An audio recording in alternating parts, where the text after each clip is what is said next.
So what's going on, guys? DIY Dan here again, and this is another episode of Outdoor Living. In this video, I'm going to be showing you how to replace the battery on an electric igniter on my Master Forge grill. Now, even if you don't have a Master Forge grill, the concept is pretty much the same for any barbecue with an electric igniter, irregardless of brand. All you have to do is unscrew the push button cap off of the igniter.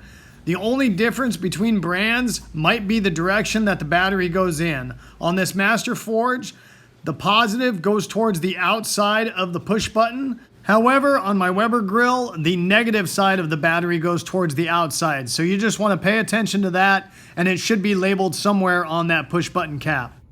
Then all you have to do is slide that battery into place and screw the push button cap back onto the igniter. Hopefully you guys enjoyed this video and it gave you some good information. If so, hit like and subscribe if you haven't already. I'd really appreciate it. The whole concept of my channel is to give you guys the most information in the least amount of time as possible so I don't waste your time. And I hope to see you next time. Have a good one. Later.